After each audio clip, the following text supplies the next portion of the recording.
গাজায় গত বছরের অক্টোবরে শুরু হওয়া ইসরায়েলি আগ্রাসনের পেরিয়ে গেছে ২০০-র বেশি দিন। নিহতের সংখ্যা ৩৫,০০০-এরও বেশি। শিশু, নারী কিংবা যুবক। চলতে থাকা বর্বর হামলা থেকে রেহাই পাচ্ছে না কেউ। যদিও প্রকাশ্যে চলতে থাকা এই নারকীয়তায় নিশ্চুপ বিশ্ব নীতি নির্ধারকরা। নীতি নির্ধারকদের ঘুম না ভাঙলেও নিজেদের মতো করে প্রতিবাদ করে যাচ্ছে ফিলিস্তিন। সে প্রতিবাদের অংশ হিসেবে গত ১১ই মার্চ ইসরায়েলের ওপর নিষেধাজ্ঞা আনার প্রস্তাব পাঠানো হয় ফুটবলের সর্বোচ্চ নিয়ন্ত্রক সংস্থার কাছে। সে প্রস্তাবে এরই মধ্যে সমর্থন জানিয়েছে ইরান, আলজেরিয়া, সিরিয়া কিংবা ইয়েমেনের মতো বেশ কিছু দেশ।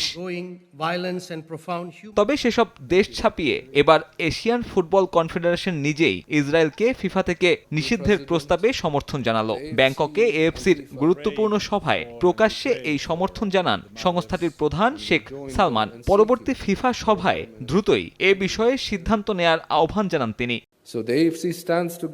এএফসি যতটা শক্তিশালী, এর প্রতিটা সদস্যও তেমনি শক্তিশালী, এবং এদের মধ্যে কেউ একজন ভুক্তভোগী হলে বাকিরাও প্রভাবিত হয়। এএফসি একাত্মতা প্রকাশ করেছে প্যালেস্টাইন ফুটবল অ্যাসোসিয়েশনের সঙ্গে এবং ফুটবল সংক্রান্ত সমাধান পাওয়ার ক্ষেত্রে আমরা তাদের সমর্থন করছি। প্যালেস্টাইনকে সমর্থন করা আমাদের দায়িত্ব। এদিন এই সভায় উপস্থিত ছিলেন ফিফা সভাপতি জিয়ান্নি ইনফান্তিনো। যদিও ইসরায়েলের ওপর নিষেধাজ্ঞা আনা হবে কিনা সে ব্যাপারে সোজাসাপটা কিছু জানাননি, বরং বরাবরের মতো আবারও এই আলোচনা এড়িয়ে গেছেন ইনফান্তিনো। পৃথিবীর নানান জায়গায় যে হারে মর্মান্তিক পরিস্থিতি ঘটছে, তাতে ফুটবলের খুব বেশি ভূমিকা রাখার সুযোগ নেই। আমরা যা পারি তা হচ্ছে ঐক্যবদ্ধ থাকা, কারণ ফুটবল আমাদের সবাইকে ঐক্যবদ্ধ করে।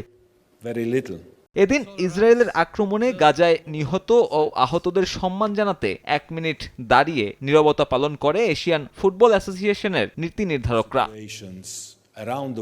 সাব্বির মিথুন, সময় সংবাদ।